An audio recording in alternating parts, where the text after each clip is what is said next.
दोस्तों, वैसे तो बचपन से लेकर बड़े होने तक आपको कई बार बुखार आया होगा। ये वो सिचुएशन होती है जब हमारे शरीर का टेम्परेचर नॉर्मल 98.3 फ़ारेनहाइट से बढ़कर 100 फ़ारेनहाइट या इससे ज्यादा चला जाता है, तो इसे बुखार या फीवर के नाम से जाना जाता है, जो अक्सर मौसम बदलने के साथ टाइफाइड, टीबी, निमोनिया, डेंगू जैसी खतरनाक बीमारियों के होने से पहले जरूर होता है।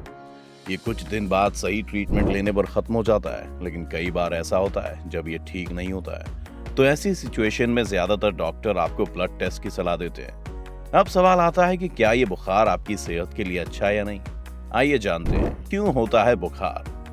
हमें बुखार तब होता है जब हमारे शरीर में मौजूद एंटीबॉडी बाहर से आए हुए वायरस, बैक्टीरिया, वायरल इन्फेक्शन से लड़ने में फेल हो जाते हैं। ऐसी कंडीशन में हमारे शरीर के पास इस पर काबू पाने का सिर्फ एक ही तरीका होता है, शरीर का टेम्परेचर बढ़ाना। आपको बता दें, जब बॉडी का टेम्परेचर बढ़ता है तो हार्मोनल एक्टिविटी स्लो हो जाती है, जिसकी वजह से शरीर में बाहर से आया बैक्टीरिया या इन्फेक्शन ज्यादा तेजी से नहीं फैल पाता है।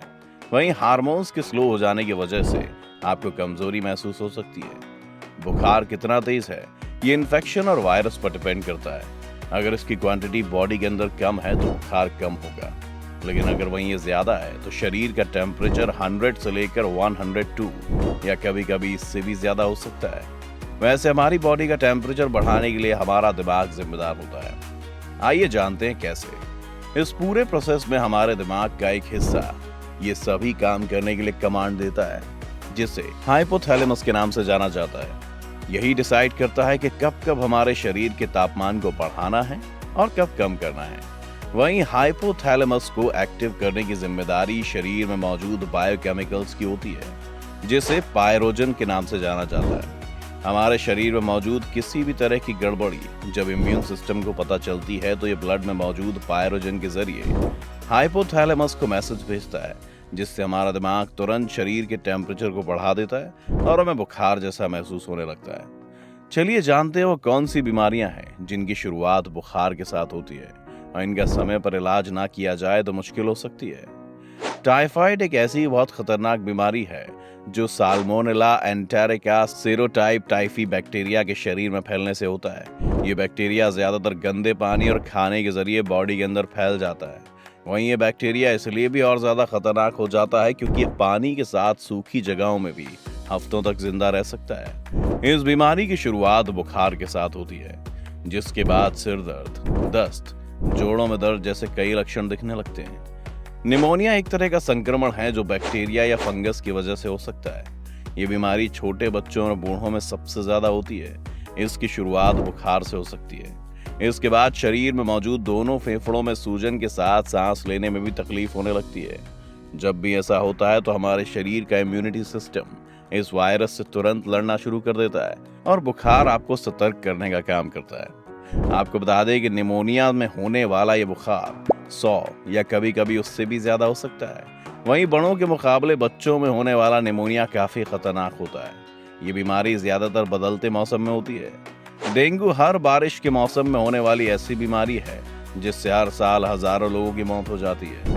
वहीं आंकड़ा शहरों के मुकाबले गांव में ज्यादा होता है। जब एडीज नाम का मच्छर किसी इंसान को काटता है तो वो DANV नाम का वायरस खून में छोड़ देता है, जो धीरे धीरे शरीर में फैलने लगता है। वहीं लक्षण के तौर पर आपको तेज बुखार होने लगता है, जो 100 से लेकर 103 या इससे भी ज्यादा हो सकता है। मलेरिया में बुखार प्लास्मोडियम विवेक्स नाम के वायरस की वजह से होता है, जो एनोफिलीज नाम के मादा मच्छर के किसी इंसान को काटने से होता है। ये वायरस ब्लड के जरिए पूरी बॉडी में फैल जाता है। इस बीमारी में आने वाला बुखार 3 से 5 दिन तक रहता है, जो समय से इलाज ना कराने पर काफी खतरनाक हो सकता है। कई बार हमें ऐसा देखने को मिलता है जब शरीर में बार बार बुखार का आना जाना लगा रहता है। ऐसी सिचुएशन को हल्के में नहीं लेना चाहिए, क्योंकि ये टीबी यानी ट्यूबरक्लोसिस नाम की बीमारी का एक लक्षण हो सकता है। ये टीबी आपके फेफड़ों को काफी नुकसान पहुंचा सकती है और समय से इलाज ना कराने पर इससे आपकी मौत भी हो सकती है।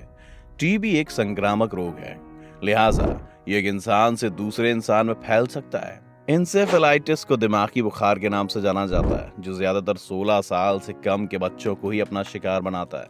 ये बुखार वायरल इन्फेक्शन की वजह से होता है, जिसकी शुरुआत बुखार के साथ होती है। इसके बाद दिमाग में सूजन और सांस लेने में और चलने में भी दिक्कत होने लगती है। ये बीमारी इतनी खतरनाक होती है कि इसका समय पर इलाज न मिलने से भी जान जा सकती है। वैसे हर साल भारत के कई स्टेट्स में सैकड़ों बच्चों की मौत इस बीमारी की वजह से हो जाती है, जिससे पार पाना सरकार के लिए अब भी एक बड़ी समस्या बनी हुई है। बुखार ना हो इसके लिए क्या क्या सावधानियां रखी जा सकती हैं? सबसे पहले तो घर में किसी को भी बुखार होने पर उसके आसपास साफ सफाई का ध्यान रखना चाहिए और हो सके तो ऐसे मरीज की चीजों को कुछ दिन के लिए अलग रखना चाहिए। ऐसा करने से घर के बाकी लोगों के इन्फेक्शन या बैक्टीरिया के चलते बुखार की चपेट में आने की संभावना कम हो जाती है। जहां तक पॉसिबल हो वॉशरूम जाने के बाद अच्छे से हाथ धोएं।